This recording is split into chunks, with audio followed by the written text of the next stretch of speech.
तर परळीमध्ये आणखी 2 हत्यांचा आमदार सुरेश धस यांनी दावा केला। 22 ऑक्टोबर 2023 ला परळीत महादेव मुंडेंची हत्या झाल्याचं प्रकरण धस यांनी काढलेलं।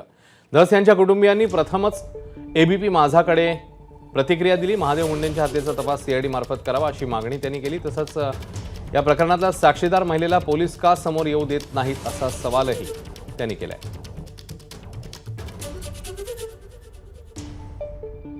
या सगळ्या प्रकरणात आपण त्यांच्या पत्नीशी या ठिकाणी संवाद साधणार आहोत। आपलं स्वागत आहे एबीपी माझामध्ये।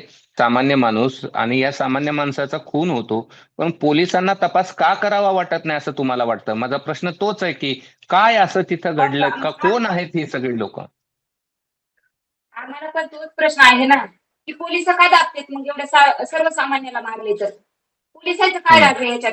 का पोलिस का दाबतायत? हे तर माणूस सर्वसामान्य होता, मोठी चौकाली करत होता, बिस्की चालवत होता, पिगमी करत होते, प्लॉटची दलाली करत होते। मग तुम्ही सगळ्यांची चौकशी करा ना त्याबाबत। 5-5 रुपये त्यांनी लिहून ठेवलेले, चहा पिला तर रजिस्टरवर लिहिलेली नोट आहे 2010 पासून। जसं माझं लग्न झालं तेव्हापासूनचे रजिस्टर आहेत माझ्यापाशी। एकाच म्हणजे त्याच्या प्रवृत्तीचा माणूस, एवढा संसार जपून करणारा माणूस, त्याला का मारलं? ते बी निर्भयपणे नरडो कापून आणि ते अत्याचार तलवारीनं मारून असा इतका अत्याचार केलं तरी काय? आणि तुम्हाला काही वरिष्ठ यंत्रणेला काही सांगायचं का या सगळ्या प्रकरणातून? कारण 4 PI होता, तपास होत नाही, आरोपी पकडले जात नाही, गृहमंत्र्यांना त्याच्यामध्ये आपण दम डाटा असतो त्यांच्या छटाने। दम डाटा काय असतो आपल्याला माहित नाही। त्यांचा दम डाटा घेतला होता त्यांनी। ते दम डाटा छटायला आपण सायबर स्वतः आपण लावला होता, म्हणजे त्यांनी त्यांच्या मार्फतच लावला होता। API सपकाळ साहेब पण होते, त्यांनी त्यांच्यातर्फे लावला होता आपण दम डाटा। म्हणजे किती काय असतं, नंबर काहीतरी काढतात म्हणून तिथले स्पॉट वरले त्या टायमाचे। त्यांनी दम डाटा छाटण्यासाठी दीपावलीला मुंबईला गेलते। तिथे एक मशीन 2.5-3 लाखाची मशीन असती, ती मशीन आपण त्यांना घेऊन दिली स्वतः।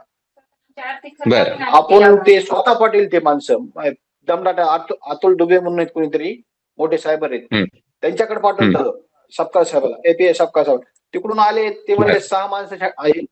PI साहेब म्हणले ना, महाजन साहेब आपले सानप साहेब, की उद्या परवा आरोपी अटक करतो। आणि दमडाटा छाटून आलाय मुंबई, म्हणले की आज उद्या आरोपी अटक करतो।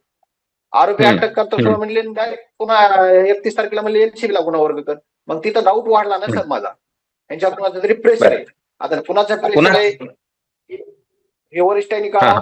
आणि त्या जे PI आणि जे खाली टीम काम करत होती समजा डीबीची, त्या डीबीची CTR काढावं, म्हणजे कुणाचं प्रेशर आलं तर त्या टायमाला कळून जाईल आपल्याला। जशी संतोष देशमुख भैयाच्या ह्याच्यात SIT लागली, तशी आमच्या त्या SIT लाव, आम्हाला न्याय द्यावा सर। त्यांचा न्याय करायला तसं आमचा पण न्याय करा। एबीपी माझा, उघडा डोळे बघा नीट।